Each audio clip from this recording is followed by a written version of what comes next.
Bueno, muy buenas tardes. Muchísimas gracias a todos por asistir esta tarde, estar con nosotros aquí, daros la bienvenida a la sede de la Fundación Pons. Para nosotros, veo algunas caras nuevas, con lo cual os doy la bienvenida. Contaros un poquito que la Fundación Pons es un espacio abierto a la cultura, al arte, y venimos, pues ya desde hace más de 15 años organizando charlas, conferencias. Y hoy tenemos el placer de presentar la última jornada de nuestro ciclo de conferencias Arte, Empresa y Sociedad, que espero que continuamos iniciando y continuando con este ciclo de conferencias y haciendo más. Y hoy, os vamos a hablar sobre un tema que es arte y arquitectura. Y como siempre, pues tenemos a los mejores profesionales, los expertos en los temas que nos acompañan hoy, luego los presentaremos. Pero yo quiero dar las gracias a la Fundación Ibercaja por haber hecho posible el organizar este ciclo de conferencias. Gracias también a Madrid Foro Empresarial, que hemos tenido con nosotros al coordinador de la Mesa de Cultura y que ha sido el moderador de nuestro ciclo de conferencias. Y pues ha sido un lujo, de verdad, tenerte con nosotros. Ahora les cuentas un poquito sobre tu historia y tu historial, que es una suerte tenerle aquí. Ahora os contará. Y dar las gracias, por supuesto, a Guillermo Fornes, de Círculo Art Analytics, gracias a quien también hemos podido llevar a cabo estas interesantísimas conferencias. Después de terminar el coloquio, que os invitamos todos también a participar y a poder ser parte también del coloquio, invitaros después luego a una copita de vino que tendremos abajo y a disfrutar también de la exposición. Tenemos una exposición en las 2 plantas de abajo. Las artistas hoy nos acompañan por aquí, con lo cual, María Blanco está por aquí. Luego podéis hablar con ella para que os cuente también la exposición y nada más. Muchísimas gracias. Le doy la palabra a Íñigo y nada, muchas gracias a todos. Muchas gracias, María Jesús. Gracias en nombre también de Fundación Ibercaja por haber venido en esta tarde, por haber hecho este acto de presencia y de valentía, yo creo, con el calor que hace. Pero vamos esta tarde a cerrar nuestro segundo ciclo en torno al mundo del arte y para Fundación Ibercaja yo creo que ha sido un placer y una satisfacción el haber colaborado nuevamente con Fundación Pons en la puesta en marcha de esta nueva edición que hoy despedimos, ¿no? Vamos a despedirnos con un tema que yo creo que es de por sí muy amplio, el arte en la arquitectura, pero yo creo que con la sabia guía de Fernando, nuestros invitados podrán situarnos seguramente en el mapa y saldremos seguramente más informados y con una opinión mucho más fundamentada de cuáles son las tendencias que están pegando fuerte en este campo ahora mismo, ¿no? Por mi parte, únicamente recordarles que las actividades de Fundación Pons y Fundación Ibercaja continúan. La semana que viene, el martes, tenemos un nuevo ciclo de 3 mesas redondas, otro tema completamente distinto. Este es movilidad. Entonces tendremos una cita dentro de 7 días de nada nuevamente, el martes 4 de julio a las 10 de la mañana, por si alguno de ustedes quieren también asistir. Y por mi parte nada más, muchas gracias a todos nuevamente por asistir y Fernando, tuyo es el... Bien, buenas tardes. Gracias por la asistencia, como bien decía Íñigo, porque hay que tener mucha moral y el agradecimiento es infinito, porque con la tarde que está cayendo, verdaderamente enhorabuena y con mucho cariño por haberse acercado a la Fundación Pons a esta efectivamente la tercera sesión del segundo ciclo de arte, sociedad y economía, ¿no? 3 elementos que a veces parece que no van unidos, pero que están profundamente unidos. Al hilo de estos seminarios que empezamos ya el año pasado, en la Fundación Pons se les ha ocurrido con una excelente iniciativa, que es un máster que además es de formación permanente, sobre otro asunto que a veces no parece que está relacionado y está profundamente y cada vez más relacionado, que es el título del máster, es El artista como empresario y los distintos negocios del arte. Parecía que fuera una ordinariez o algo de mal gusto hablar de negocio y de arte, o de negocio y literatura, o negocio y cine, o negocio y música. Pero para formar lo que puede ser esa mutación cultural que estamos viviendo en las primeras décadas del siglo, efectivamente hay algunos elementos que ir incorporando a las personas que quieren dedicarse profesionalmente a alguno de estos asuntos. Además de la Escuela de Negocios de Pons, que se hace con la Universidad Complutense, este máster, quiero, por si podéis difundirlo por ahí, en esas acciones de Agitprod que hacíamos en la facultad hace ya casi medio siglo, que digáis y que informéis a quien pueda estar interesado que además hay becas muy sustanciosas, porque son becas del 80% del máster, ¿no? Lo cual no es muy habitual tampoco ofrecer o hacer esta oferta, o dar esta oferta tan estupenda. El plantel de profesores, tenéis ahí el desarrollo del máster, los módulos y demás, ¿no? Quería subrayarlo y quería decirlo al principio porque es una gran iniciativa que esperamos que pueda formar a nuevas generaciones de gentes que se interesan por estos asuntos. Y como siempre, por lo menos en mi caso, tanto desde Madrid Foro Empresarial como desde la Fundación José Ortega y Gasset, Gregorio Marañón, muchísimas gracias a la Fundación Pons y sobre todo también a Ibercaja. Pero hay que decir que aquí yo soy una especie de ventríloco, nada más, no, porque aquí el que hace todo esto es Guillermo. Guillermo Fornés, que es el que piensa los asuntos, desarrolla cada jornada y además hace y se preocupa de lo más importante, que son de la nómina de invitados, ¿no? Que son los que hacen que esto lleve 2 años y que pueda llevar 3, y todos los que Íñigo esté dispuesto a pagar, ¿no? Que es lo más importante, ya que estamos hablando del artista como empresario, pues en fin, parece que también en España cuando hablamos de cultura parece una ordinariedad hablar de dinero, pero es que sin dinero no hay cultura. O sea que, en fin, una cosa romántica que ya algunos nos hemos despertado, ¿no? Bien, vamos a hablar efectivamente esta tarde de arte y arquitectura. Esto es un lío de mucho cuidado. El otro día en la fundación, la Fundación José Ortega y Gasset, Gregorio Marañón, tuvimos un encuentro muy relevante de mujeres arquitectas, ¿no?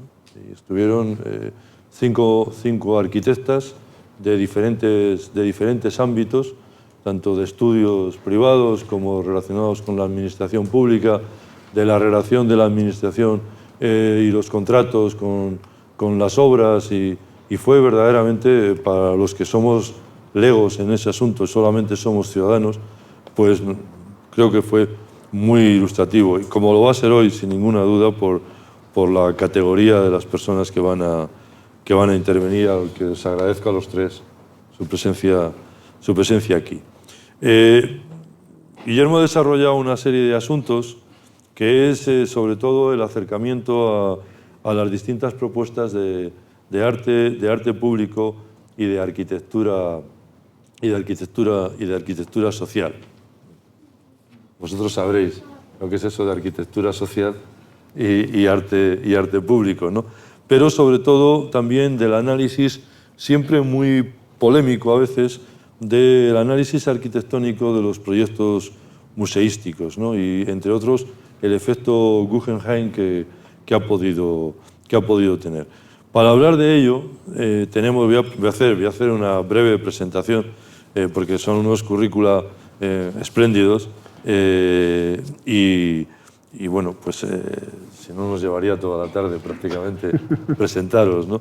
Lo cual no me importa en absoluto, o sea que, pero para hacer caso a Guillermo, para cumplir con Guillermo, para desarrollar los temas o los asuntos que quiere que queremos que vosotros habléis y comentéis sobre ello, ¿no? Pero está Pablo Olalquiaga, que es doctor arquitecto por la Escuela Técnica Superior de Arquitectura de Madrid, que es vicedecano del Colegio de Arquitectos de Madrid. El Colegio de Arquitectos de Madrid, como el Colegio de Ingenieros de Caminos, son palabras mayores, ¿eh? O sea, sobre todo mayores si uno ve el edificio que tienen estos, ¿no? En la calle Hortaleza. Entonces ya dices, esto debe ser muy importante, ¿no? He estado allí ahora te cuento. Ahora nos cuenta eso. Y sobre todo también, no sobre todo, pero complementando todo ello brevemente, porque es miembro de algo algo que sí nos interesa mucho a todos, ¿no? De la Comisión para la Protección del Patrimonio Artístico, Histórico y Natural esa comisión del Ayuntamiento de Madrid, nada menos que de la Comisión de Concursos y de Patrimonio del COAN y representante además del COAN en el patronato del Docomomo. Voy a hacer brevísima la presentación y después empezamos. Juan Garayzábal, artista visual, escultor y grabador, sobre todo conocido por sus obras, sus esculturas públicas y monumentales. Son solo que se denominan sus memorias urbanas. Y a mí me ha hecho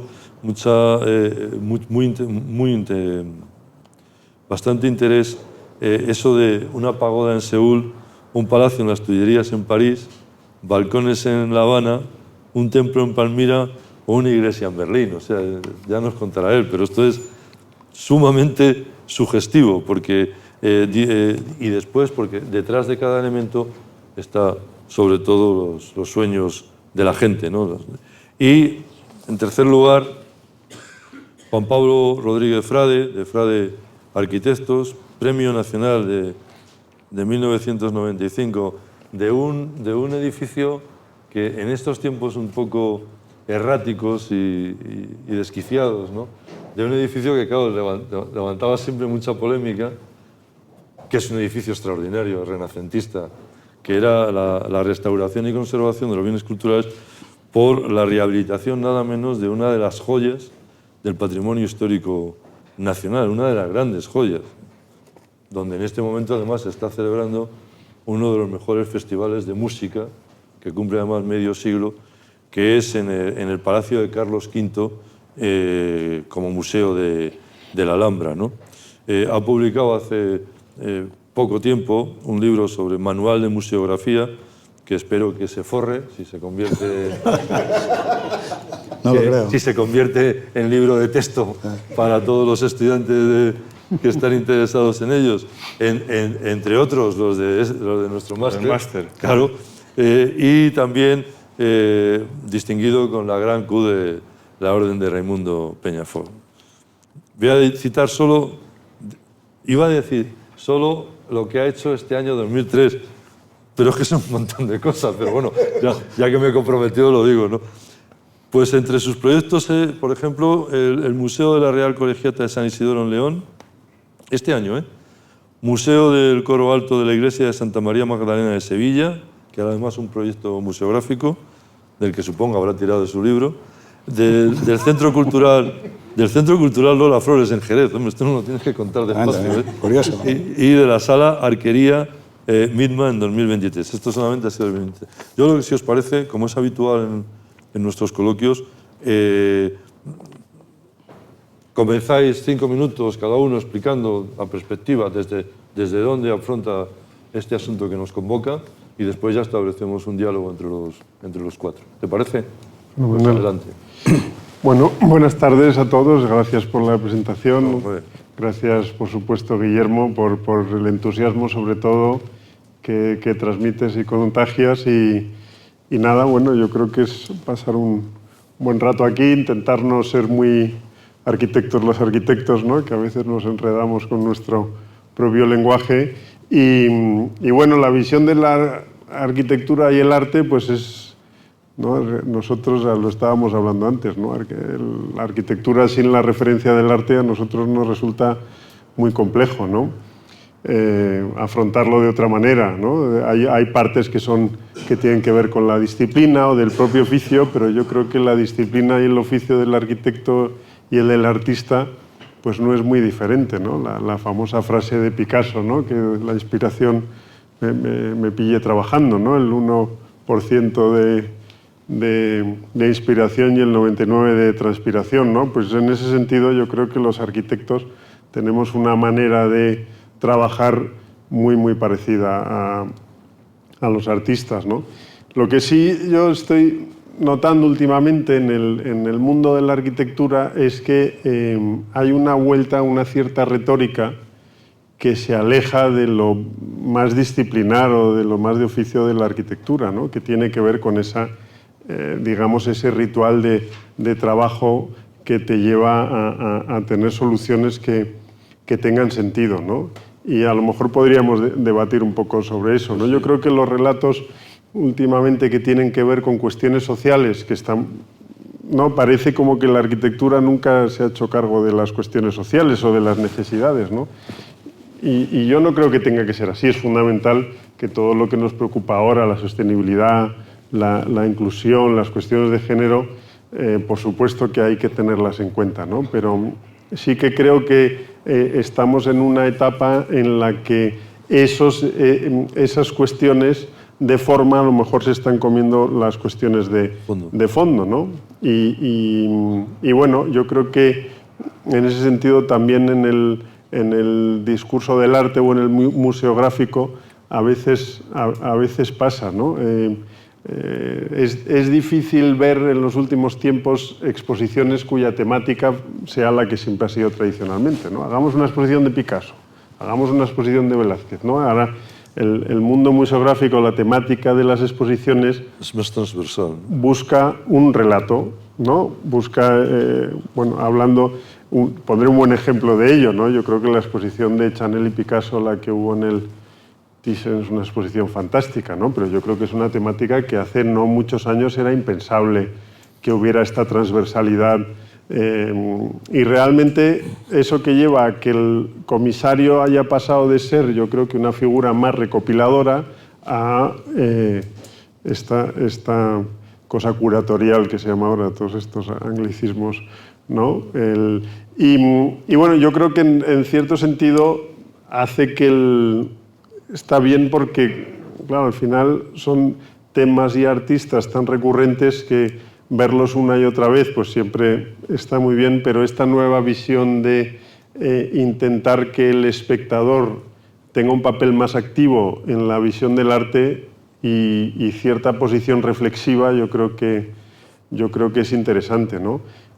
Y en ese sentido el papel que juega la arquitectura, pues yo creo que luego comentaremos lo del efecto Guggenheim, que yo creo que tuvo sus cosas buenas, pero yo creo que ahora estamos en el efecto inverso, ¿no? Sí. Como el protagonismo es la obra del arte, es la obra de arte y es el relato de cómo se cuenta ese arte y cómo lo percibe el espectador, la arquitectura necesita ser neutra, ¿no? Al revés que llamativa. Yo creo que en ese sentido, ¿no? Que el contenedor ya no pase a formar parte de la experiencia tanto como que, digamos, apoye como un contenedor neutro a que ese relato se exponga de la mejor manera y más flexible posible, ¿no? Le decía el otro día a Guillermo hablando de esto, ¿no? He estado recientemente en Menorca en la Galería Hauser and Wirth, que está en la Isla del Rey, ¿no? Y realmente la intervención del arquitecto casi, vamos, está desaparecida. De hecho, si vas a la tienda del museo, no hay un libro del arquitecto, hay un libro del artista que está expuesto, hay un libro del paisajista, ¿no? Hay un libro de la historia de la isla, ¿no? Pero vamos, lo digo desde el punto de vista totalmente, desde la visión totalmente positiva que eso tiene, ¿no? Cómo el arquitecto ha sabido parecer que casi no ha estado presente, ¿no? Cuando realmente si investiga sobre el proyecto, pues ha hecho 2 o 3 cuestiones fundamentales en la intervención, ¿no? Y yo creo que en ese sentido la arquitectura ayuda mucho a que el arte se exprese como se debe expresar, ¿no? Estaba recordando, porque es esa especie de, como bien dices, de construir un relato que es sencillamente, probablemente, afrontar una perspectiva distinta de la mirada del espectador hacia la obra de arte, porque está colocada en un lugar distinto al que ha sido tradicional, o por lo menos instalada dentro del imaginario. Y eso ocurre, y es verdad, no es ninguna butad, por ejemplo, en la propia literatura, ¿no? Y en el cine, en la que nadie lee 2 veces el mismo libro, por muchas razones. No solamente por la edición, que parecería, dice, no, si son las mismas palabras. No, no son las mismas palabras, aunque lo parezcan, ¿no? Pero es que además nadie lee 2 veces el mismo libro porque uno lee, ve, mira en distintas épocas de su vida. Y lo resumo muy rápidamente. Hace pocos años se cumplían los 50 años de la gran novela del escritor argentino Julio Cortázar, Rayuela, que fue una novela mítica para los de nuestra generación. Y yo la leí pues con 18 o 19 años. Y me pidieron, cuando se cumplían los 50 años, en un curso del Escorial, que fuera a dar una conferencia sobre Rayuela. Y lógicamente volví a buscar el ejemplar que tenía, comprado, pues eso, hace más de 50 años, no, menos de 50, pero por ahí. Y empecé a ver una cosa bastante curiosa, ¿no? Casi como una novela de suspense. Y era, ya sabéis que cuando escribimos, los que escribimos, porque mi amigo Luis Alberto de Cuenca no deja que se toque un libro, pero yo sí escribo mucho, mirad, o sea que en fin. Pero a veces llamas esto que se llama marginalias, ¿no? Entonces escribes comentarios, a veces tal, o subrayas y tal. Y yo me encontré con los comentarios y los subrayados que yo había hecho con 19. Y si me permitís el término, mientras iba viendo esos comentarios, decía, ¿quién será el gilipollas que ha escrito esto? Y era yo.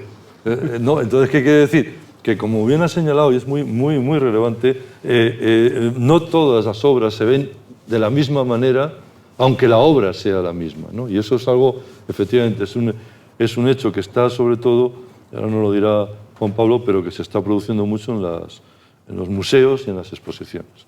Pero yo, Juan, yo te iba a preguntar sobre todo, porque hay una parte que nos había señalado, que había destacado Guillermo, que es impacto del arte público. Y tus trabajos son precisamente, ¿no? Bueno, no, si hablamos del arte público... En la calle me refiero, ¿no? Si hablamos de... O sea, sí. yo les quería... porque además conozco cada uno trabajos, hemos estado en algunos... Y entonces quería ver qué pensaban de este asunto, que yo creo que a ti te lo comenté. Estuve un día en una conferencia en el Thyssen y allí estaban pues 3 arquitectos históricos, creo que te conté más o menos, da igual, los que fueran.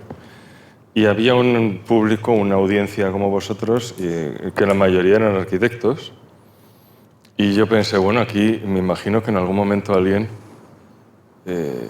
pues hablará, dirá algún problema, y realmente era una especie de bola de entusiasmo de la maravilla que ha sido toda la arquitectura en España de siempre y en el mundo.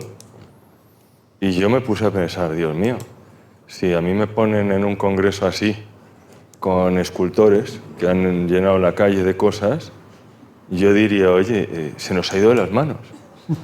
O sea, nos hemos cargado un montón de sitios, hay que tener cuidado, o sea, no todo el que intenta una cosa, no todo el que intenta hacer un Guggenheim le sale. O sea, vamos, no sé qué pensáis vosotros, pero realmente yo cojo mi actividad y el arte público que tú dices con un tremendo miedo a cagarla. No me extraña. Porque lo que uno ve es que no sé qué porcentaje veis vosotros, pero podemos estar hablando de un 80% de cosas que no. Desde los años 50, no sé, yo lanzo un poco ese tema, a ver qué pensáis vosotros, si a lo mejor es que en ese congreso pues había pues como un momento como de mucha... venirse arriba, ¿no? O es que yo soy el que veo que se podría... O sea, que al final la ciudad lo aguanta todo, ¿eh? Yo creo que Madrid está llena de errores y a pesar de todo es una buena ciudad. Y eso pasa en muchas otras, con más o menos... Venga. Bueno, es así. Bueno, han salido muchos temas ya en 2 segundos, ¿no? Con respecto a la museografía, efectivamente, se hablaba de museografía neutra, hablabas hace un rato, ¿no, Pablo? Y yo creo que la museografía en un museo no debe ser neutra, es todo lo contrario. Primero, no sé qué es ser neutro, si es un cubo blanco, una esfera blanca, cómo funcionarían las melinas en un cubo blanco, funcionaría probablemente fatal. Creo que la museografía tiene que estar muy intencionada, lo cual no quiere decir la museografía y el museo en sí, lo cual no quiere decir que sea estrambótico ni que tenga filigranas. Un martillo puede estar muy bien diseñado y es un elemento absolutamente sobrio, ¿no? Pero hay que pensar también, como comentaba Fernando, que las piezas no estuvieron hechas para que estuvieran en un museo, históricamente, ahora a lo mejor sí, mucho menos para que compartieran espacio con otras piezas. Y el museógrafo o el arquitecto tiene que canalizar la energía que produce esas piezas, ¿no?, para que se potencien entre sí y se potencien dentro de un lugar donde se encuentran. Entonces, ahí hay una labor bastante complicada, porque el hecho cierto es que todos los espacios museográficos que recordamos con interés son espacios con una carga de museografía enorme. O sea, Castelvecchio, la Vittoria Samotracia, las Meninas, el Museo Swan de Londres, ninguno es un espacio neutro. Históricamente los museos los montaba el director, lo montaba como que monta su casa, o como más o menos desde un punto de vista más o menos decorativo. Ahora hay un discurso curatorial, hay que ver si las piezas se tratan para que te emocionen o para transmitir un conocimiento. Hay una tecnología, que podemos hablar luego de la tecnología aplicada a los museos, todo esto que aparece ahora de, bueno, pues inteligencia artificial por descontado, ¿no?, y salas inmersivas, realidad aumentada, etcétera. Y me parece que la museografía tiene que tener muchísima intención, por un lado.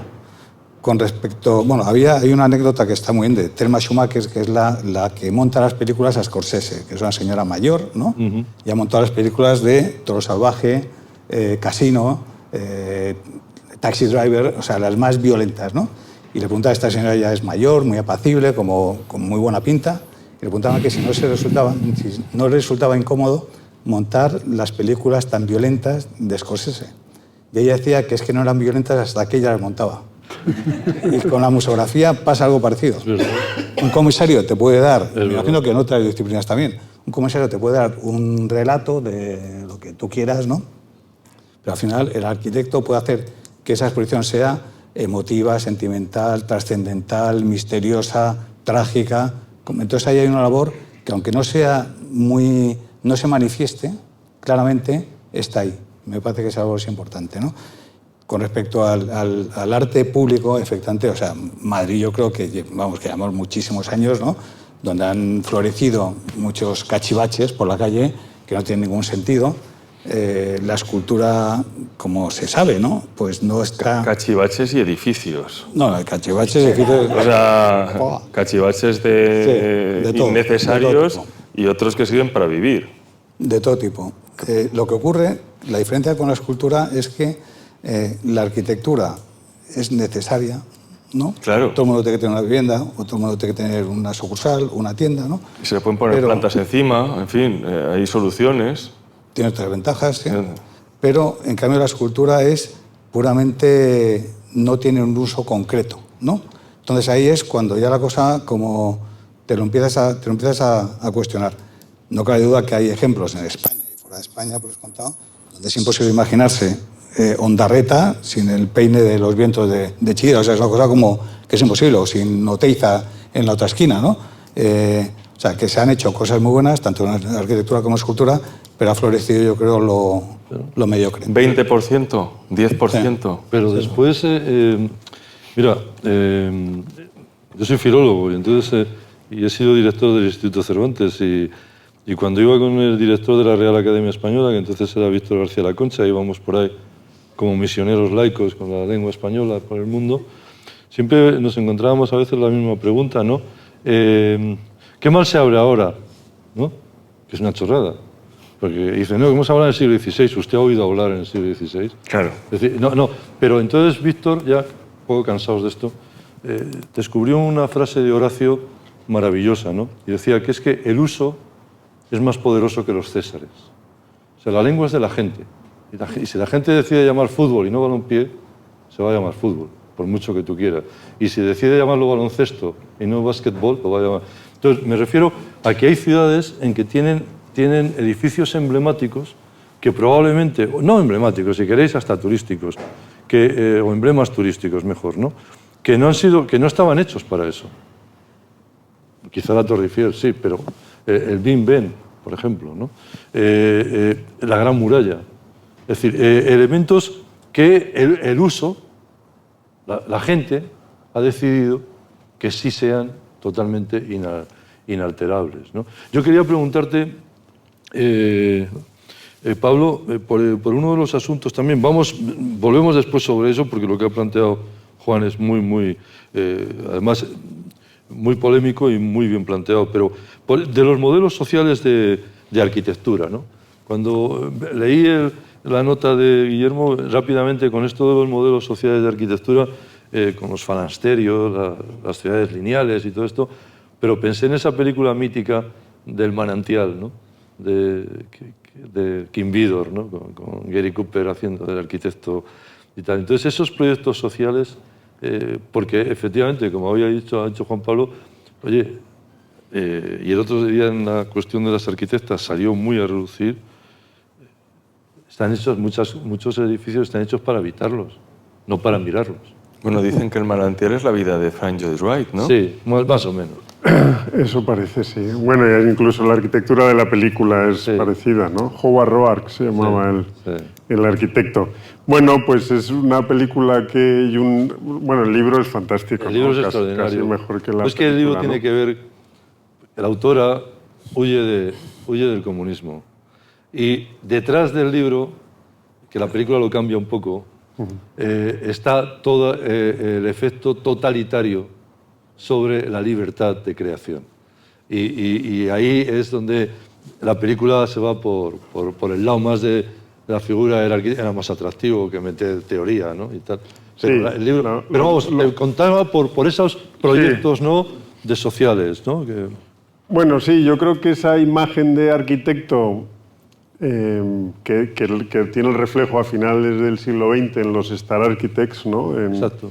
Estas figuras de Jean Nouvel, Rel Koolhaas, ¿no? Frank Gehry, todos estos más famosos que además se está diluyendo. Yo creo que cuando esta generación de Star Architects, que ya tienen una edad, vaya como perdiendo protagonismo, vamos a estar en una época como huérfanos de esas figuras, ¿no? Y a lo mejor es una purga necesaria, porque yo creo que el protagonismo del arquitecto es algo que, digamos, ha metido la arquitectura en el discurso de la sociedad, en el discurso de la gente que no hablaba de arquitectura antes, ¿no? O sea, Foster, Monet, o sea, digamos que ahora decir nombres de arquitectos los puede decir casi como diríamos nosotros de cocineros, en ese sentido está bien, y por otro lado ha hecho cierto daño a la arquitectura porque esos egos, ¿no? Lo que decías tú, hay aciertos y hay fallos, hasta ¿no? Hasta los mejores. Tienen un borrón, ¿no? Entonces, pero bueno, yo creo que ahora está el aspecto social de la arquitectura. A mí siempre me gusta hablar mucho de... Se piensa en algo que tiene que ser una arquitectura, y yo creo que a veces nos pasa a los propios arquitectos, que tiene que ser una arquitectura como en barrios pobres, con poco dinero y tal. Yo creo que la dimensión social de la arquitectura no tiene nada que ver con eso, ¿no? La arquitectura, yo creo que un arquitecto que pensó mucho en el ser humano era Alvar Aalto, ¿no? Que era un arquitecto finlandés de unas formas sinuosas que empezó a incorporar, ¿no? Se ve además en sus planos y en sus dibujos, ¿no? Si hago un sanatorio, pues que el paciente esté cómodo, que se siente bien, que pueda tomar el aire. O sea, yo creo que esa es la dimensión social de la arquitectura. No tiene por qué ser ni arquitectura pública siquiera, ¿eh? Sí. Pero yo creo que esa época, la primera mitad del siglo XX, fue una época mucho más abierta, nuevos modelos de arquitectura que mejoraban la arquitectura, la dimensión social de la arquitectura, y cuando se empezó a meter un exceso de regulación es cuando ahora mismo yo creo que estamos súper ¿no? Amarrados, porque si tú ahora ves los nuevos desarrollos urbanísticos que hay, que tiene que empezar por ahí, por un urbanismo flexible, abierto a nuevos modelos, pues si ves las formas de urbanismo que tenemos, por ejemplo, en Madrid, ¿no? Cómo va a ser en Madrid Nuevo Norte, y esto yo creo que ahí es donde estamos empezando a flaquear un poco, ¿no? Yo creo que el exceso de regulación, que está bien para dar seguridad jurídica, que se creó para eso, para los ciudadanos y los usuarios, yo creo que ha llevado a perder que aparezcan nuevas formas de vida y de vivir la arquitectura y de entender la arquitectura. Pero por ejemplo, sí. ¿Habéis visto qué pensáis de la utopía de Le Corbusier, cuando planea París con esos bloques y esas autopistas? Un genio. Yo solamente te diría una frase del gran escritor cubano Guillermo Cabrera Infante, y es que las utopías terminan en Etiopías. Sí, claro. Es verdad. O sea, claro, una cierta regulación. O sea, hay un genio como Le Corbusier, que hay un momento dado que tiene 4 aciertos impresionantes y ve un nuevo modelo de ser humano que habríamos perdido París, pero tal cual. Bueno, es que un gran arquitecto no hace un gran urbanista, ¿no? No. Creo que, Eso está bien. yo creo que Eso es importantísimo. Eso no, ni creo que Mies fuera un gran urbanista tampoco, Mies van der Rohe, ¿no? Yo creo que hay que darles el protagonismo y realmente la dimensión de la figura que es. O sea, el estilo de arquitectura que vemos ahora es el que parió Le Corbusier, es así, no es ni más ni menos, y hay maneras horrorosas de aplicarlo, como estabas diciendo antes. La de él mismo en París. Sí, pero no se acabó construyendo. Bueno, claro, o sea pero que... no le dejaron. Pero es que realmente creo que no es tanto la responsabilidad del arquitecto, ¿no? Claro. Sino la responsabilidad de la administración o de la propiedad. Y muchas veces es mejor que sea la propiedad inteligente más que el arquitecto, siempre se ha dicho, ¿no? Que un resultado de una buena vivienda es cuando el cliente sabe lo que quiere, que es lo que te indica, y el arquitecto está al servicio de. Muchas veces yo creo que se le da excesivo protagonismo al arquitecto cuando en el fondo somos una herramienta, ahora mismo con toda la normativa que hay, con los concursos, complicadísimo, ¿no? Sacar adelante, ¿no? Y lo importante es que el encargo venga bien definido. ¿El qué? El encargo. El encargo. Que venga Bueno, bien definido. Sí, el sí. encargo no, y además es al revés. O sea, yo soy negativo con respecto a ese tema, pero mucho más con respecto a la escultura. De hecho, con ambos los dos, pues el proyecto que hicimos el otro día, mi pieza está bien ahí porque tu casa es una maravilla, que cualquier cosa que hubiera estado ahí estaría bien. Y con las cosas que he hecho tuyas de museología, con esa manera que tú tienes de exponer las piezas, pasa lo mismo. O sea, podría poner una lata de aceitunas que sería una genialidad. Es decir, No sé si tanto. no, pero creo que aporta de la lata. que la arquitectura museística camufla la mediocridad en la escultura en muchísimos casos. Es decir, creo que el nivel, si no tuviera el apoyo una escultura de todas esas cosas a su servicio, muros, iluminación, todo lo que se pone al servicio del arte, porque ser artista es cool, y entonces la arquitectura trata de ser sensible a eso también, porque es cool, y eso es darle al artista un estatus que probablemente tampoco es bueno porque no se aprieta y no se juzga de una manera más severa. Yo creo que yo veo el arte con un porcentaje menor que la arquitectura, y precisamente puede que la regulación haya eliminado alguna genialidad, seguro, pero lo que ha eliminado es muchísimas cosas que habrían sido, que habrían sido letales, ¿no? Sí. Bueno, tú has dicho antes lo de la Comisión de Patrimonio, y eso, la verdad es que ahí te das cuenta, ¿no? Efectivamente. O sea, hay veces que llega un proyecto de un gran arquitecto que está tratando con mayor respeto una obra buena de arquitectura que lo que marca la regulación, y dices, es que para los buenos es que no haría ni falta, ¿no? La regular, porque la propia sensibilidad te lleva a apreciar lo bueno que hay, mantener lo bueno, corregir lo malo, ¿no? Sentido común, sí. Y hay pero otros ejemplos en los que pues pasa lo contrario y dice, menos mal Eso es verdad. que está pero protegido. Es que esa propia manera tuya de hablar, Pablo, que es la única de entenderse, que es bueno y malo. Es decir, entre la gente que se ha formado, que ha visto y que ha viajado y existen cosas buenas y existen cosas malas. Y hay una unanimidad bastante importante que desafía totalmente ese criterio de que cualquiera o de que cualquier cosa o de que pues eso al final no es verdad.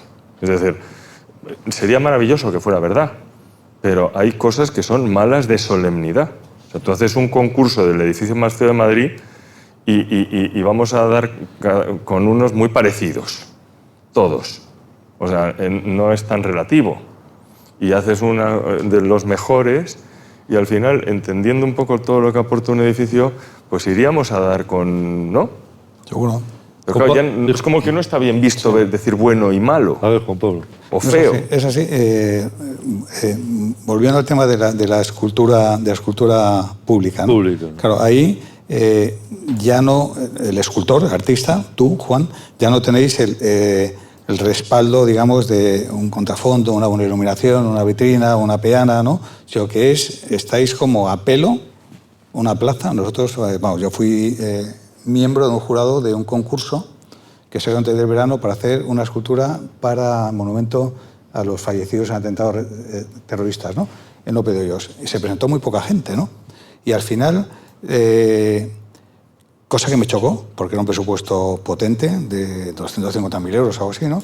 Y al final, casi todas las propuestas no se aceptaron por un tema tan tonto por un lado, pero tan importante por otro, que era que no se pudieran hacer actos vandálicos, que no fuera peligroso para el viandante, que el niño no se pudiera subir y se pudiera caer, ¿no? O sea, como cosas que cuando yo pienso en el Monumento del Holocausto de Berlín, ¿no? Sí, está bien. Es un sitio donde bueno, puede pasar de todo ahí, ¿no? Porque es un laberinto, ¿no? Y eso funciona divinamente, ¿no? Entonces aquí, en Madrid, pues no lo conseguimos, ¿no? ¿Y qué pasó? Pues al final se falló pues, por la más conservadora, y había gente en el jurado, seríamos 10 o así, de todo tipo, de administración, de fundaciones privadas, artistas, de Arco, todo tipo de colectivos, ¿no? Y se falló por una Te he propuesta. contado cómo acabó eso. A mí me descalificaron al final. Por el tema este, ¿no? Pues porque resulta que en un momento dado miraron a ver que en mis estatutos de mi sociedad, cuando ya había que esto, y faltaba el epígrafe para poder... Y había un horror, un espanto, Bueno, es que una pesadilla. Sí, el mero hecho de concursar era presentar una documentación así, que echó para atrás, no, así, o sea, y la propuesta era así, en cambio, ¿no? Y eso ya echó para atrás a muchísimo. Fue un mérito enorme que te presentaras y encima que el tema de los concursos también es otro. Tienes razón, es un mal precedente, ¿no? porque es una ciudad Sí. que tiene difícil darle la vuelta a 3 o 4 problemas que ha habido. La pieza de Calatrava podía haber salido bien. El obelisco. Podía haber salido bien. No ha salido bien. O sea, el artista podría haber hecho una mejor versión de su Todo el mundo pensamos que a lo mejor ese movimiento iba a tener una magia y que alguien lo iba a poder pagar y no es posible, pues carísimo, y entonces ha quedado una cosa, un bodrio, ¿no? A ver quién levanta ahora eso. Pero es que hay una cuestión que de fondo, que por lo que estáis hablando, y como mero espectador, que me interesa muchísimo. En 1909 aparece el Manifiesto Futurista. A partir de 1909, con Marinetti, y aquí lo trae Ramón Gómez de la Serna, a partir de ahí hasta casi el año 22 es una sucesión de manifiestos, ¿no? Dadaísta, expresionista, ultraísta en España y en Argentina, futurista en Rusia, distinto del futurismo italiano, y todo el siglo se marca prácticamente por, como bien decía Philip Bloom en Años de Vértigo, porque las 2 primeras décadas del siglo generalmente, como está pasando ahora, marcan todo el siglo, lo que va a pasar, ¿no? Ahí aparece el cine, aparece el aeroplano, que va a marcar. Entonces, claro, lo que ocurre es que esa especie en el año 23, Jean Cocteau hace lo que llama una llamada al orden, como diciendo, ¿qué es lo que tú estás diciendo? Oiga, esto es un cachondeo. Esto hay que...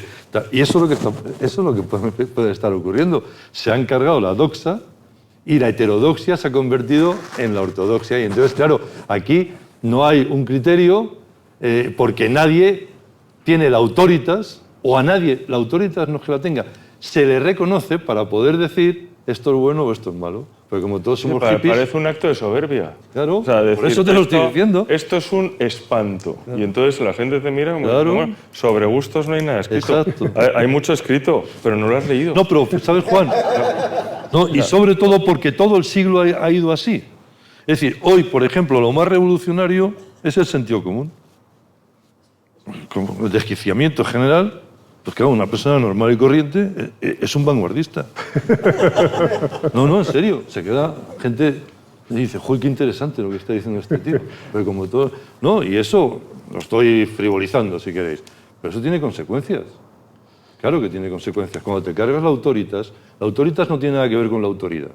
La autoridad es, esto se hace porque yo soy el director y punto. La autoritas es que estemos los 4 y reconozcamos en uno de nosotros 4 quién debe dirigirnos. ¿no? Y decirte, Pablo o Juan, oye, qué interesante, vamos. Y eso pero eso no pasa en arquitectura, eso pasa en la universidad. Pasa en todo. Y pasa en cualquier sitio, ¿no? Pero Que todo que eso tiene y entonces, efectos, ¿no? claro que tenéis una gran responsabilidad, pero como está Juan diciendo, si me permitís el término, que es de Cocteau, porque como aquí hay mucho pirado, te dice, ¿qué cosas has dicho? Y tal. No, Jean Cocteau, 1923.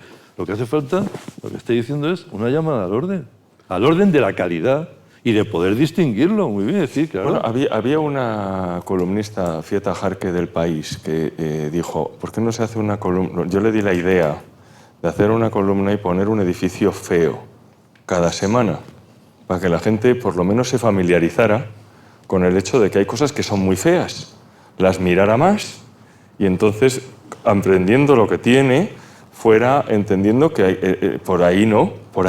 Es decir, una cosa que tiene todos los aires acondicionados por fuera, el cristal no sé qué, los toldos todo tal, el gotelé, pues dice, mira, no, ahí no. Juan Pablo, Es difícil, ¿eh? Es difícil. es muy difícil. Juan Pablo, el museo como amplificador del arte. Bueno, es un poco lo que, a mi juicio, ¿no? Lo que he querido transmitir hace un rato, ¿no? Que me parece que una acuarela necesita un passepartout, una escultura una peana, un cuadro necesita un marco, ¿no? Y a su vez toda la colección necesita un contenedor. Ese contenedor sí que debe ser, tiene que estar como un paso atrás, digamos, ¿no? Hace poco remodelamos el Museo de Arte Abstracto de Cuenca, ¿no? Y en aire, las actividades de en aire del Ministerio de Fomento para que habían intervenido ahí arquitectos, pues Zuazo, Morezum, o sea, lo más, ¿no? Ahí nos pareció interesante como quedarnos detrás, hacer mucho esfuerzo para que no se notara ese esfuerzo que habíamos hecho, ¿no? Y ahí sí que damos absoluto protagonismo a las colecciones, ¿no? Pero porque era un museo donde que ya está, el de Cuenca ya está muy establecido y el visitante va a ver lo que ha existido siempre. No tiene ningún sentido que cuando entren dijeran, joder, me han cambiado el museo, ¿no? Si ahora la gente está pues con aire caliente, con aire frío, con iluminación en condiciones, etcétera, ¿no?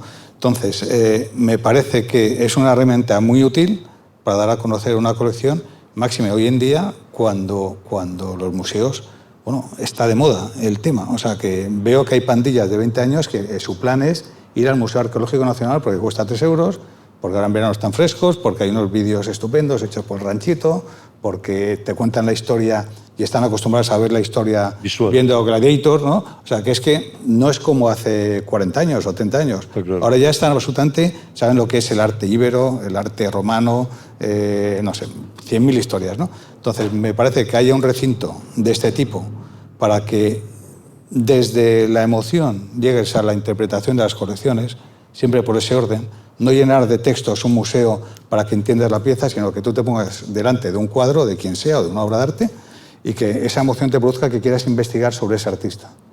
Si es una colección de arte prehistórico, o es un museo de ciencia, o del Real Madrid, o un museo de etnografía, pues lógico que tiene que tener muchísima ilustración, interactivos, porque no hay quien sepa que es una punta de flecha, ¿no? Pero cuando es un museo de bellas artes, donde lo que vas es a disfrutar de la belleza, me parece que es importantísimo que ponga una cartela mínima, el autor, la fecha y poco más. El que quiera información, que vaya a su casa, que lo descargue, que lo busque, investigue, ¿no? Claro. Que lo busque, porque cuando oyes te pasa con la música, y en la música lo tenemos más interiorizado, que es, oyes una canción y si te gusta, investigas qué grupo es este, voy a verle, me compro un CD o lo bajo, lo que tengas que hacer, ¿no? Y nunca es al revés. Yo nunca leo una crítica de un concierto y digo, joder, a esto no me los pierdo, ¿no? O sea, es como el polo opuesto. Te tiene que emocionar algo, claro. De ahí llegar al conocimiento y desde luego estoy muy convencido que de ese conocimiento llegas a que la gente joven se eduque. Tu propia experiencia. Oye, una pregunta para los tres, porque como en términos futbolísticos me lo habéis puesto a placer. Si queréis contestar y si lo conocéis, a lo mejor no. Pero, ¿qué opinión tenéis de esta nueva apertura de las colecciones reales? Del Museo de las Colecciones de la Reales, obra. Lo que se acaba de abrir en este momento, inaugurar. Yo no he estado. ¿No has estado un poco? Urbanísticamente me parece un acierto. Vale. O sea, realmente han concebido, ¿no? que esa es una cornisa de Madrid importantísima, ¿no? Ya es de Mansilla y Tuñón, ¿no? Es de Mansilla y Tuñón, ¿no? Y ya aparece en el famoso cuadro de Goya, ¿no? Sí. De la pradera de San Isidro ya aparece esa cornisa de Madrid y digamos que es como el zócalo más relevante, y yo creo que entenderlo como una continuidad y con un lenguaje contemporáneo no muy no muy agresivo, sino partiendo del rigor, que es lo que tiene un poco con este lenguaje de contrafuertes. A mí como pieza urbana me parece fantástica, pero no he estado, no lo he visitado. ¿Y Juan Pablo?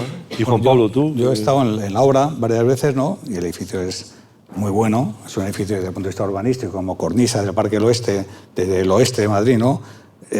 Además, es humilde. O sea, dentro de que es una pieza muy impactante, 40.000 metros, está como al servicio de la ciudad y al servicio de ese borde que es muy imponente, ¿no? Mañana hay una visita para profesionales que voy a ir, ¿no? Que ya con la museografía montada, y os podré contar algo más, ¿no? Cuando he visto fotos, me parece que La concepción la concepción museográfica me parece que choca un poco, porque tiene unos ventanales dando a poniente. Más bien, es muy fantásticos, bonito, ¿no? es muy bonito esa repetición, claro, pero parece Pero hay que una hacerlo. terminal de aeropuerto. Yo he visto una foto maravillosa que salió en El País, ¿no? Sí, pero yo no me refería tanto a eso, Juan. Que la obra no está sino puesta que en entra relieve. Tanto sol, ¿no? Ya. Tanto sol por ahí que está todo cegado. Está todo cegado porque no hay parámetros positivos, toda una luz muy dañina para todas las obras de arte que se ponen, ¿no? Pues estará bien solucionado, seguro. Tú fíjate que eso que dices del sol, bueno, ya sabes que están las Vistillas, que era donde iba gente en Madrid a ver atardecer, ¿no? El atardecer de la Sierra del Guadarrama tan impresionante. Pero es curioso porque mucha gente que viene de fuera te pregunta que por qué se llama Plaza de Oriente si está en el oeste de Madrid. Es una cosa. Y se llama Plaza de Oriente porque la fachada está mirando a Oriente. Y probablemente la fachada esté mirando a Oriente Porque era una por el plaza. poniente. No, y era árabe, era una fortaleza. Sí, pues sabes que se quemó. El Alcázar se quemó con, creo que era Felipe IV, y después lo reconstruyen ya de una manera más clásica, ¿no? Menos barroca. Pero es curioso eso que dices del sol, Sí, del poniente, porque el poniente ahí es brutal. brutal. Sí, pero no había como una tradición que la ciudad siempre se empezara a construir al este del río. Claro, Por una cuestión de la mañana. exacto, del amanecer, ¿no? Sí. Claro. O sea, es como un hacer histórico que siempre se ha mantenido ahí, que no calentara el sol, proteger digamos, la cuenca del río del Sol de mañana en verano. Hombre, es una apuesta que seguro que está muy bien, porque además en los últimos años no se ha hecho un museo nuevo en España, que yo sepa. Con colección nueva, un museo nuevo. Se ha remodelado. En las autonomías se han hecho 1000, ¿no? Pero con Sí, tal de esta calidad pegada, de a mí me colección, chocó. Yo cuando vi ¿sabes? que inauguraban Como- esto, no sé, es tanto, ambicioso. Desde el año, no sé desde qué año llevan, el concurso aquel que... Empezaron pues el con el otro primer gobierno de Aznar. Sí. 20 años, ¿no? Decía el otro día, Tuñón en una entrevista, ¿no? El primer boceto es de hace 20 años. Exactamente. Hombre, ojalá le dé un protagonismo a la obra, porque la obra es importante. Mucho. Las colecciones reales Y la escala, ¿no? es una cosa que no está representada en Madrid y que hay verdaderas cosas que puestas en valor. Claro, tú eres un arquitecto que siempre estás pensando en poner en valor y espero que ellos pues hayan hecho una parte de lo que tú haces, ¿no?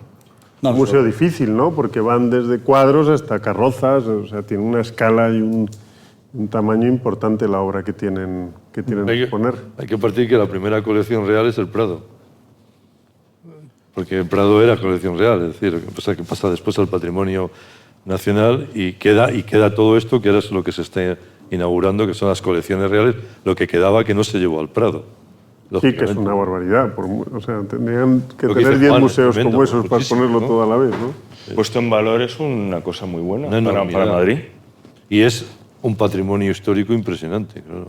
O sea, es lo mejor de lo mejor. O sea, el mejor reloj, la mejor carroza, la mejor mejor violín, escultura, ¿no? Tienen no sé cuántos Stradivarius. escultura de piedras duras. O sea, lo mejor de lo mejor está ahí, ¿no? No sé cómo se contará la historia, ¿no? Supongo que bien, ¿no? Y los arquitectos tienen tal talla que seguro que eso ha resultado bien fijo. O sea. Es que realmente Madrid debería de quedar como una ciudad para disfrutarla en espacios cerrados de esa manera.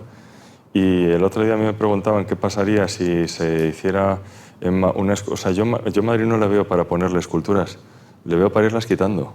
¿Para ir? Para irlas quitando. Es decir, para ir quitando cosas. Creo que es una ciudad que se ha saturado. Prácticamente no queda un rincón donde no veas un kiosco con un no sé qué, con un cartel, con un mupi, con un buzón, ¿sabes? Es insoportable para seguir metiendo en unas callejuelas que vienen de un pueblo árabe o que Sí, es claro. pequeñísimo. Mayerit. O sea, idear algo, pues a lo mejor puntualmente una cosa colgada en el aire, pero Madrid no puede absorber más objetitos. Sí, nosotros con el pasaje otras... de la luz, que sabéis que ha sido un bombazo, porque es como llevamos intentando tener Olimpiadas no sé cuántos años y de repente lo del pasaje de la luz ha sido inesperado, ¿no? y una alegría, ¿no? Y están haciendo un entorno, claro, y lo primero que les hemos dicho desde el Colegio de Arquitectos es, por favor, la misma farola, la misma papelera. Exacto.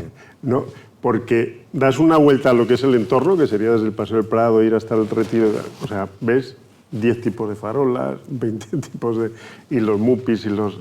O sea, lo del mobiliario urbano en España desde los famosos... Las vacas, ¿Cuáles eran los...? ¿Cómo le llamaban a los que puso Manzano? Tenían un nombre muy gracioso, los capirotes. No, hacían unas cosas para poner anuncios que eran como un medio de fundición con adornitos. Ah, sí. No sé cómo se llama. Bueno, tenían un nombre bastante gracioso que Mingote hizo un chiste muy divertido. Y es también para los tres, ¿no? Porque ya hemos llegado al punto. El debate del urbanismo y el humanismo, ¿no?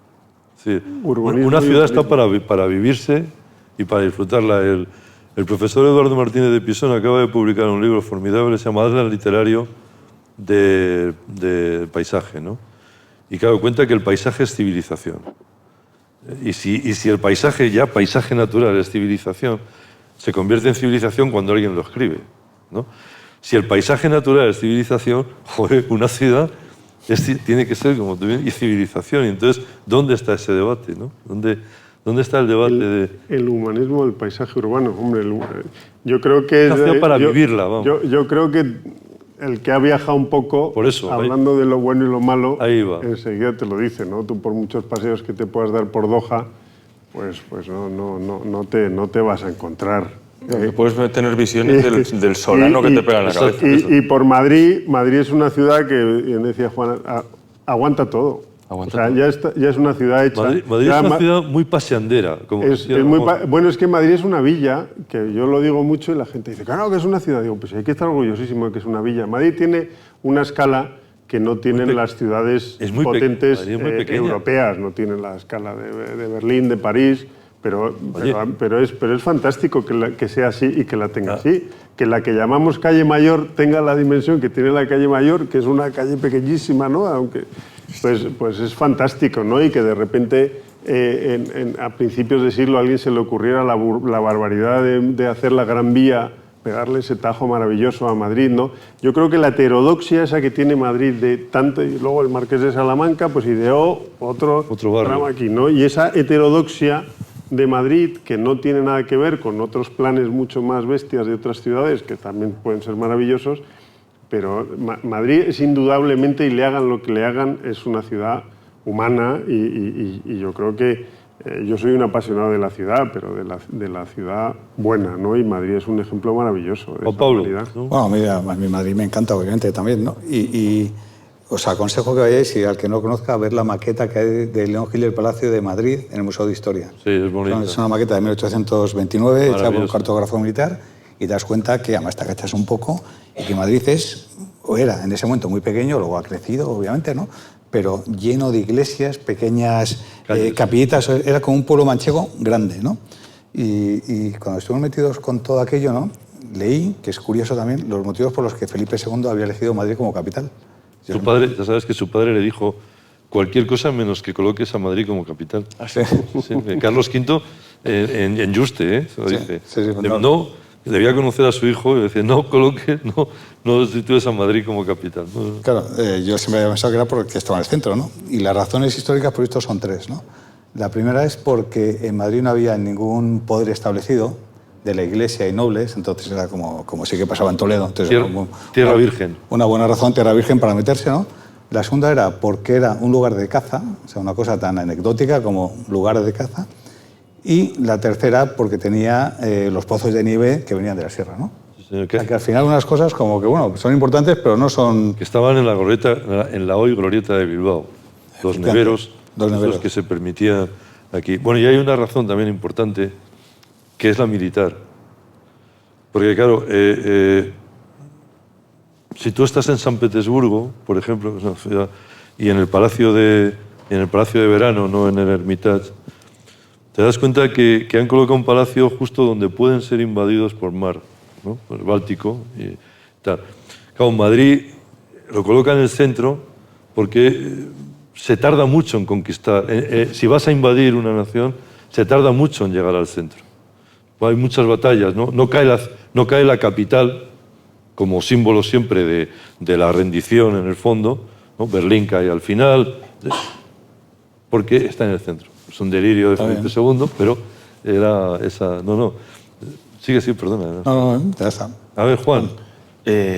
Bueno, la ciudad y el humanismo. Sí, más o menos, ¿no? O sea, de lo que estamos hablando de la ciudad. No solamente, o sea, igual que tengo mis dudas de que acertemos con la frecuencia que creemos, o más bien que algunos creen, yo creo que estamos en una disciplina muy difícil, pero para mí la ciudad es el invento más importante que ha hecho el hombre.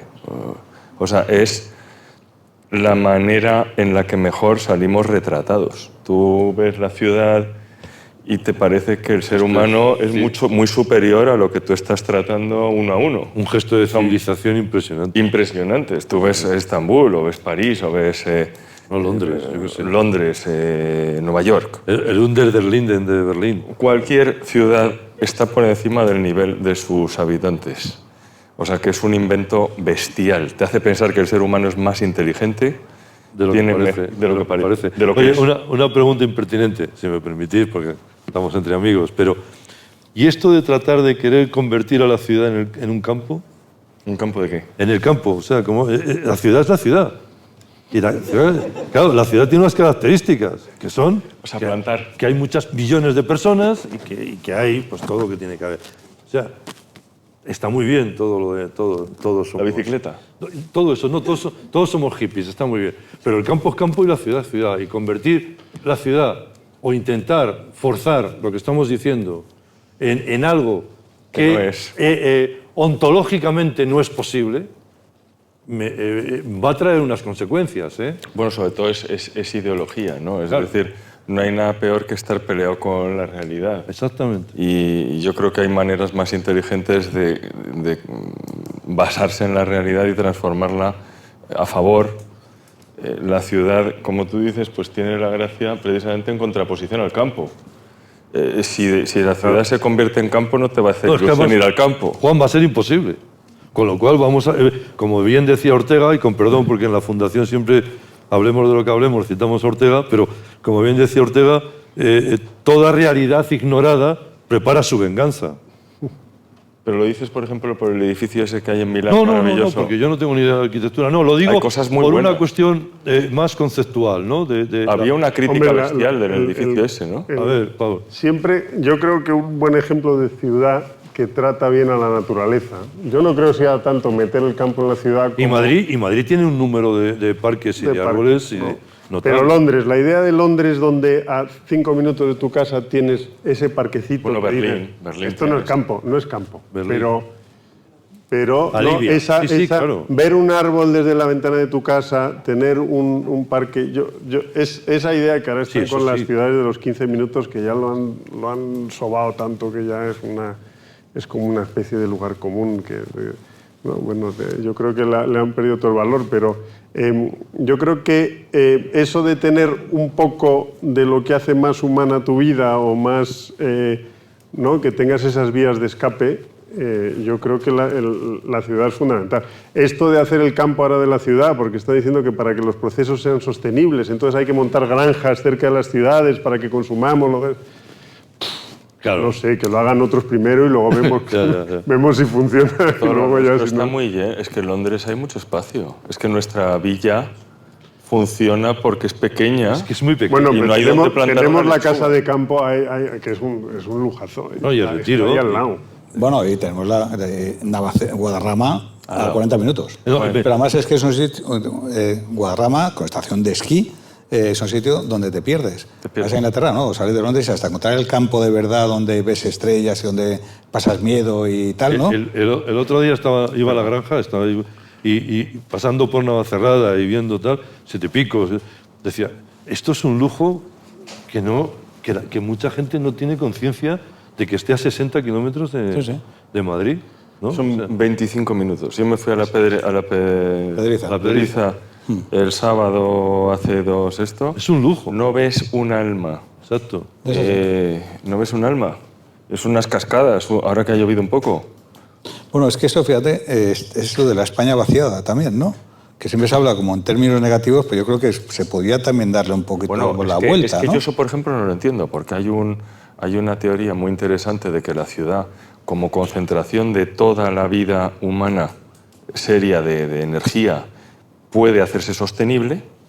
O sea, una ciudad se puede alimentar de método y luego el campo dejarlo como gran pulmón, o sea, y no pasa nada. No hay que repartir. O sea, me refiero a nivel de sostenibilidad, es casi más sostenible una ciudad que se alimente y que la gente tenga ahí un equilibrio ecológico y luego dejar el campo como un gran pulmón en lugar de ir construyendo por todos lados. Bueno, la sociedad ha cambiado mucho, pero todos lo sabemos, la ciudad era un lugar de libertad. No te conocía nadie. ¿Cuándo dejó de...? Te cambiabas de barrio y te cambiabas de vida. O sea, es decir, eras una persona independiente. Eso en el cine contemporáneo se ve, sobre todo años 40, 50 en Estados Unidos, que la ciudad es un elemento de liberación. Sí. En el pueblo te conoce todo el mundo, el oficio de tu padre es no sé qué, que no sé cuánto, y para colmo está el cura que está confesando a todos y tiene conocimiento de todos los secretos del pueblo, y llegabas a la ciudad y decías, venga, aquí no me conoce ni Dios. No, y puedo ser lo que quiera. Eso es así, dicen Claro, que la civilización es la lucha del individuo contra la tribu. Totalmente. Y la ciudad fue un hito. Eres tú, ¿sabes? O sea, La tribu es un espanto. Ese poeta en Nueva York de Federico García Lorca es ese descubrimiento de una metrópolis extraordinaria, ¿no?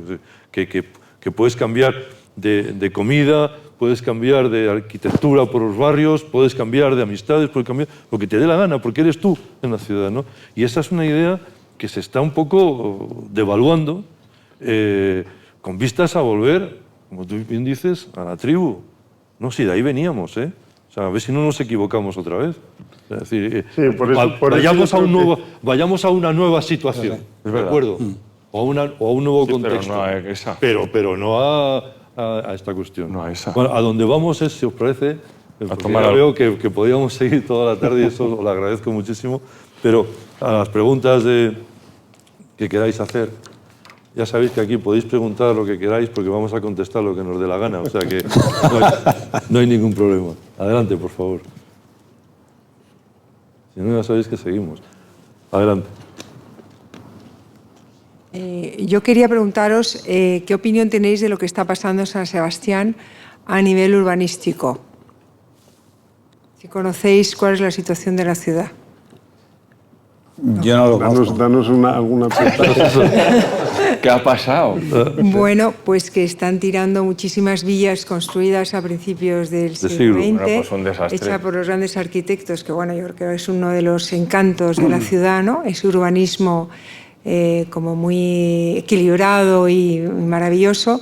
E incluso recientemente, poco antes de las elecciones, se tiró la estación del tren, que por ejemplo todas las vigas se habían traído, eran de Eiffel, de los hermanos Eiffel. Las vigas de hierro se ha tirado totalmente a la futura estación del AVE y eso no se ha mantenido de ninguna manera. Entonces, bueno, hay un acoso y derribo, hay un Instagram que es una asociación que se llama Áncora, que están constantemente denunciando pues, El desastre. ese desastre que está ocurriendo en la ciudad y además pues, muy documentado, ¿no? Con todo lo que son las construcciones, los planos antiguos de edificación, historia de los arquitectos, historia de esas villas, en muchos casos muy interesante. Y entonces, bueno, pues está sucediendo en San Sebastián. Pero tiene un tinte ideológico, es una cuestión de borrar a la burguesía y intentar el ser humano... Sí. Sí. Porque el alcalde es nacionalista, ha vuelto a repetir... ¿Nacionalista o de Bildu? Nacionalista. Ah, bueno. Y Goya, que no tiene nada que ver con Goya, pero vamos. Y entonces, pues este señor, yo creo, me parece a mí que probablemente tenga un tinte ideológico de decir, bueno, acabamos con lo que fue esta ciudad, sobre todo en la Primera Guerra Mundial, ¿no? El apogeo que tuvo como ciudad de veraneo, en realidad, ¿no? Sí, de toda Europa. Como Biarritz. Y entonces, pues bueno, y construimos cosas contemporáneas que hablen de hoy, olvidando un poco ese pasado de la ciudad que es reconocible por su urbanismo. La personalidad de San Sebastián es urbanístico. Bueno, y su geografía y su topografía, ¿no? También. Lo van a convertir en DOA. Yo había oído casos esporádicos, no sabía que era tan grave como dices, ¿no? Hombre, yo creo que más allá de la ideología también habrá, creo que el metro cuadrado más caro de España estaba en San Sebastián, ¿no? Casi más que en Madrid, o sea que entiendo que son todas las que están en la ladera, ¿no? Que da vistas a la Concha, todas estas villas que están transformándolas en promociones y pues eso hay que cuidarlo muchísimo porque luego se echa de menos. Mira la Castellana, ¿no? Nuestra Castellana. Y tiene... No, que bien estaríamos con las villas conservadas y en una segunda línea en la que empezaran como el Bankinter que se sale justo detrás del Palacete, ¿no? Esas cosas es fundamental conservarlas y cuidarlas. Pero la última se tiró hace 4 años. Sí, hace mucho. O sea, hace 4 años. Eso es un misterio. ¿Viste eso, no? Sí. Jorge Manrique con Castellana. Castellana. De todas formas, lo que planteas de San Sebastián es un fenómeno muy, muy español. A lo mejor le molesta al alcalde nacionalista que sea muy español, pero es muy español. Ya decía Bergamín que los últimos españoles eran los vascos, ¿no? Pero tiene que ver con el adanismo español, ¿no? Que cuando llega alguien hay que empezar de cero, ¿no? Esto que nuestros admirados británicos, antes del Brexit, por supuesto, han sabido combinar muy bien de tradición y vanguardia, ¿no? Han sabido mantener lo que había que mantener y cambiar lo que había que cambiar. Aquí nosotros a veces cambiamos lo que hay que mantener y mantenemos lo que habría que cambiar, ¿no? Y probablemente es un fenómeno que escapa a la arquitectura, ¿sabes? En otros ámbitos de la vida española hoy lo estamos viendo también, ¿no? Que parece que por poner un ejemplo, el feminismo empezó ayer, ¿no? Cuando hubo gentes maravillosas como María Zambrano, Maruja Mayo, etcétera, que ya estaban luchando además en un momento muy complicado y que hoy tienen la misma suerte que las villas donostiarras, ¿no? Parece que esto empezó ayer, ¿no? Sobre todo es un fenómeno general, ¿no? No sé qué pensáis, pero... Más preguntas. Adelante. Hola, buenas tardes. Buenas tardes. Yo quería preguntar varias cosas. Una es la obra de Plensa en Colón, que me parece... Ya me temía yo que esa iba a caer. Esa va a caer. Y otra cosa que quería decir, bueno, lo de Plensa es que yo cuando bajo por la calle Génova, a mí cuando me la quiten me va a dar un yuyu, porque me encanta. Igual que vi la de Nueva York y creo que está en su sitio justo. Pero también quería decir cómo han dejado la Plaza España y cómo han dejado la Puerta del Sol, me parece horroroso. Porque es que el suelo me parece ya feo. Y yo vivo en Pozuelo y es una zona como muy verde. Pero cuando doy un paseo por allí, digo, bueno, no es tan grande como estáis hablando, pero me da una sensación de frialdad, de feo, de incómodo, que yo digo, bueno, yo dejé arquitectura y soy pintora, lo dejé con 24 años, o sea, me he venido por eso, porque era arte y arquitectura, que son mis pasiones. Y entonces, cuando yo pateo, y he vivido en 9 sitios, siguiendo a mi marido, por eso dejé arquitectura, y de verdad que es terrible lo que se hace pensando en los materiales nuevos de construcción, que no piensan que tenemos que pisarlo y que tenemos que encontrarnos a gusto. Solamente era eso. No, nada menos. Has dado en el clavo. Has dado en el clavo, sí. A ver, yo soy el que modera. A mí no me pregunté. Algo de información por la Comisión de Patrimonio te puedo decir de la Puerta del Sol porque se debatió mucho, pero lo de Plensa se lo dejo a Juan. Bueno, lo de Plensa en Colón es una pieza que funciona visualmente y pues a lo mejor ha escapado a eso de que nada funciona en Madrid. Esa pieza funciona. Sí. Y lo del suelo y pues es que a mí es que las plazas esas grandes de Madrid me parece que son un encadenamiento de asuntos y no sé si va a haber alguien capaz de desenmarañar eso, ¿no? O sea, son Plaza Castilla, Plaza Colón, Sol, Uy, yo creo que no se puede meter a Sol. No, Sol no se le puede meter en eso porque está ahora mismo como un folio en blanco, ¿no? Le puede a lo mejor faltar un poquito de ahora ya al revés. No, la Puerta del Sol es que se llama así porque da el sol. porque da el sol. No, se debatió mucho si históricamente tenía o no tenía. Hay varias teorías de si había o no había al principio, qué había que hacer o no. Ha habido mucho debate. El arquitecto es un gran arquitecto. Le han hecho la faena que se está haciendo a medias y la cucaracha sigue ahí. Eso entonces ya, claro, la intervención que es, el arquitecto es volver al último vestigio que se tiene de cómo era la plaza de verdad, con la estatua en su sitio. Y luego eso lo discutimos si es bueno o no es bueno, si habría que cambiar, como dices tú. O sea, lo que se ha hecho es decir, vamos a ir al último vestigio posible que se tenía y lo más parecido a cómo era y cómo funcionaba la plaza, ¿no? Okay. Y luego ya discutimos si en el siglo XXI realmente volver a esa plaza tal como era merece la pena o no merece la pena, y si realmente es un sitio de encuentro que merece tener un repaso. Pero claro, esta mezcla con lo que se ha quedado a medias es una situación extraña, ¿no? Yo recuerdo, de todas formas, por cierta edad, yo recuerdo jardineras en la Plaza Mayor, que era muy agradable. Porque además no se ganó quitarlas no ganaron nada.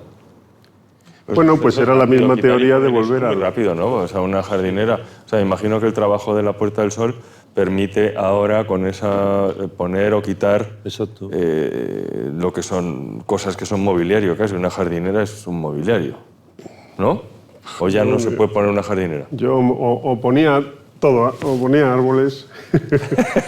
Volvemos a los elementos, ¿no? De si lo mismo que el mobiliario, cuando veo esas macetitas que son así, tienen un árbol encima, un chupachus. Es verdad.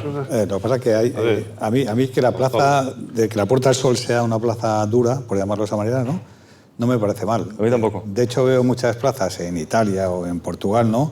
Incomodísimas de andar, que te casca el sol igual que aquí, ¿no? Y que funcionan bien para lo que tienen que funcionar. La Plaza del Comercio, por ejemplo. Por ejemplo, ¿no? Yo no metería árboles. Se habló en su día de meter árboles en la Gran Vía, ¿no? Y te imaginas Manhattan con árboles y no parece que sea el sitio, ¿no? A mí me parece que no conozco bien el proyecto, me sigue dando, o sea, la cucaracha, la llamado esta del metro, eso es un espanto que no sé cómo nos lo quitan eso de una vez, ¿no? Es terrible. Pero bastante inexplicable, ¿no? Y con respecto a Julia, efectivamente, sí que ha funcionado muy bien. O sea, es una escultura que la ves, yo no sé qué tiene, pero tiene como algo de mágico, de esa esbeltez, que la ves, ¿no? Y la dejas de ver y se deforma, ¿no? O sea, no sé cómo ha sido eso, pero que es casi de una situación casual que se ha quedado en permanente, ¿no? Claro, perdón un segundito. Mientras que hay otra de Plensa también, al lado del Bernabéu. No, por Dios, no digas eso, qué espanto. Esto es inexplicable, ¿no? No. Sí. O sea, pero eso es un tema para adultos, eso no se puede hablar. Sí. Es espantoso.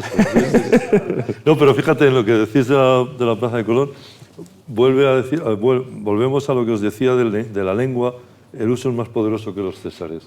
Porque ha habido consenso popular de que está bien. ¿Cuál? Julia. La de Plensa. Ahí ha habido, o sea, nadie ha hecho un referéndum. Pero ha habido consenso popular de que la plaza en general le falta un hervor. Sí, hombre, sin duda. Sí. La plaza O sea, también, ¿no? Sí. Aunque yo cada vez la veo mejor. O sea, la plaza tenía... La mires por donde la mires. Hay una cosa que la Plaza de Colón, lo primero es que no es una plaza. Pero si es que estaba es un fábrica... ensanchamiento... bueno, pero podría haberse hecho un zócalo, como el de México, que efectivamente es una plaza ahí muy sí dura. Ahí sí que había dos palacetes maravillosos, ¿no? De hecho, la bandera se ha hecho pensando en el zócalo, pero claro, hay tantas cosas ya que no funciona como zócalo. Exacto. Tiene un proyecto maravilloso ahí. Antonio Palacios hizo un proyecto fantástico en toda la plaza, que yo creo que tenía una visión de ordenar aquello, ¿no? Al final yo creo que entre las esculturas, la rana, el botero, el centro cultural, que sí funciona, tal, ¿no? A ver, la pieza de Vaquero Turcio, que no es tan mala. La pieza de Vaquero Es Turcio buena. a mí me parece fantástica. Es fantástica, pero realmente no está puesto va en valor mejora muchísimo con los años. El sitio que tenía esa escultura de Vaquero Truchos era que para ver desde la Castellana, cuando viera las fachadas de Serrano, eran fachadas que no estaban hechas para ser vistas de lejos, ¿no? Entonces se ha construido ahí como otra fachada de algo, que no son viviendas, son esculturas, a mí me parecen fantásticas, vamos. Sí. Y la plaza, aunque, no sé, me da cosa decirlo, ¿no? Pero en el fondo funciona bien. O sea, que yo veo que está siempre con eventos, con niños, jugando, con skaters, con... O sea, de estas cosas... Manifestaciones. Manifestaciones, bueno, todo lo que quieras, ¿no? Pero que me da la impresión que sí que funcionan. O sea, que aunque no me guste, pero hay sitios que a lo mejor me gustan más y no funcionan, ¿no? Los espacios públicos tienen como una especie de vida propia, ¿no? Eso tienes como los toda, bares y las discotecas, la razón. ¿no? De repente... Vas ahí y no sabes por qué, ¿no? Es verdad, porque, por ejemplo, yo también hubiera demolido todo ese barrio del Bernabéu, que es un espanto, pero funciona. Y la gente es muy feliz. Y compras, y bajas, y subes, y hay tiendas por todos lados. Y no es estéticamente para mirarlo mucho, pero funciona. O sea, es verdad que la arquitectura tiene un último asunto que te solucione la vida y que quieras vivir ahí.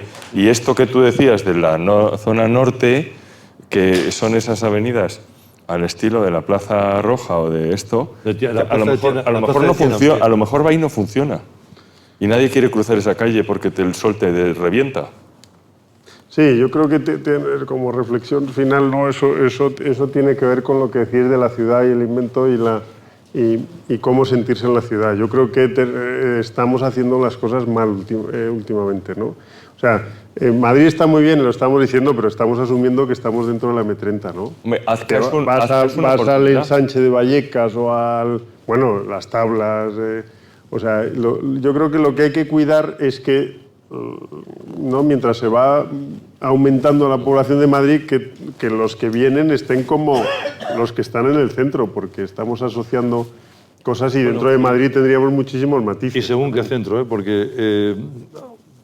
a partir del viernes a las 12 de la mañana, me gusta mucho pasear por... empezáis a ver por todo Madrid gentes que van con su maleta arrastrando, que vienen a pasar el fin de semana a Madrid, a veces con un ticket cultural, Museo del Prado, tal, pero que convierten el centro de Madrid, lo que podría ser el mogollón, ¿no? de Madrid, en un parque temático. O sea, ya sé que no es vuestro asunto, pero... el desastre de los comercios de la Gran Vía es impresionante para los que hemos visto lo que era la Gran Vía, ¿no? Y es un parque temático en todo lo que es la almendra del centro. Pero no será por Amazon también un poco. Vete a saber, pero lo que es oye, os invito a que lo veáis, ¿eh? Bueno, la Gran Vía, por ejemplo, tiene un elemento desde el punto de vista, ¿cómo deciros?, artístico y tal, divertido, que es un viernes a las 8 de la tarde, ¿no? Porque eso es algo verdaderamente, te quedas así y dices, esto es fascinante, ¿no?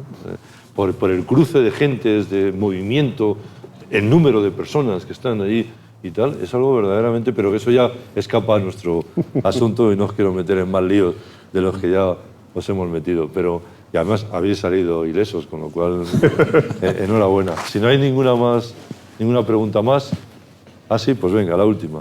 Si os parece. Muchísimas gracias a los cuatro. Ha sido la verdad que un placer. Pienso y siento que es actual y necesario cosas como la eficiencia energética, las energías renovables, bueno, todo este tipo de cosas que ahora están muy actuales y muy de moda. Y vuelvo a repetir, creo que son necesarias. Hay una gran controversia sobre arrancar árboles y poner placas solares. Imagino que en algún momento las habréis escuchado. Y me gustaría trasladar eso a los edificios. No sé qué pensáis sobre el hecho de llenar los edificios, los tejados, las paredes de placas solares, por ejemplo. Y eso me gustaría trasladarlo un poco al origen de la reunión de hoy, ¿no? Arte, sociedad y economía. ¿En qué punto ponéis eso? ¿Si en el arte, si en la sociedad o en la economía? En el arte, yo creo que no. O sea, será la sociedad y la economía, ¿no? Pero... Y si quieres la economía. Sí. No, pero yo creo que el patrimonio sí. Ahora, en la Comisión de Patrimonio, la mitad de las cosas que estamos viendo... Es eso. Son placas solares en el centro de Madrid. Joder. Y bueno, y es un tema complicado. Hablando de sociedad, tiene que ver con sociedad y arte, porque Claro, te vienen pues las monjas que tienen un convento tal que están, después de los dos últimos inviernos, casi en bancarrota y te suplican que les dejes poner placas solares porque es que es la única manera que tienen para salvar la situación y además con las subvenciones y el no sé qué. Y tienes que decir que no, claro, es que tienes que decir que no puede ser. Muy complicado. ¿No? En la iglesia de los jesuitas vino hace poco, claro, y vienen desesperados también, porque es un edificio enorme que tiene un gasto energético. Y dices, pero es que no, lo siento, pero es que ¿dónde? ¿No? Y está mucho la teoría de esto, no, la ciudad se ve desde abajo No. Pero no. Se Y ve no, también desde arriba y hay que cuidarlo, pero es un debate, ese y la accesibilidad, que es otro que pasa. En Madrid, los edificios más maravillosos, la entreplanta está 6 peldaños por encima, de portales maravillosos.